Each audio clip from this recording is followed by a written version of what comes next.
months, 2 years, it's not in the alkaline. This one, I mean, even when I give out this water and they drink it about 3 to 4 weeks later, it's still good. It's just not going to be as effective. The antioxidants last 48 hours. So that's why I have a machine. And I get it fresh every day. So that I have an advantage to help me out as far as antioxidants. Okay. Oh, here's another reason why. 2 more reasons why supplements may not work. This reason is not work because it actually works. Maybe you're Herbalife or some other product, whatever. You lost all this weight, or you no longer have this disease, or maybe you're taking water. Oh, I feel good, right? But you're not getting all 90 essential nutrients.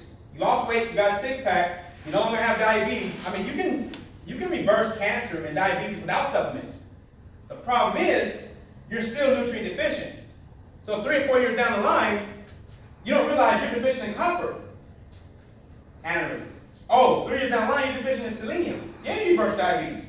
Eat healthy, I'll clean my diet. I don't need those supplements. The doctor's this, and my blood levels are better, whatever, however they measure.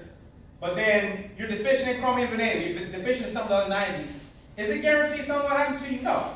You might live a full life, and I hope you do. Even if you're not taking any programs like this. But like I said, I have a 6-year-old son.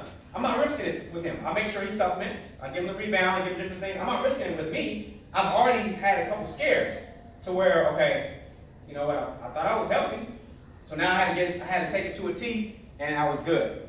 The last reason why supplements may not work is too late. I've been in situations where someone has cancer, they're in hospice, and I give them some of the program. I'm talking about Dr. Waller. All right? There's a time where it's too late. Only prayer is going to help. A miracle. So where you give them this program, they start doing it, but it's too late. It's like you're literally about to die. I mean, I'm not saying it's impossible because there's been people in hospice where they all of a sudden changed their eating habits, got on Dr. Waller's program, and now they're alive. But why wait that long? Okay? Why wait that long? So those are 12 reasons why supplements may not work.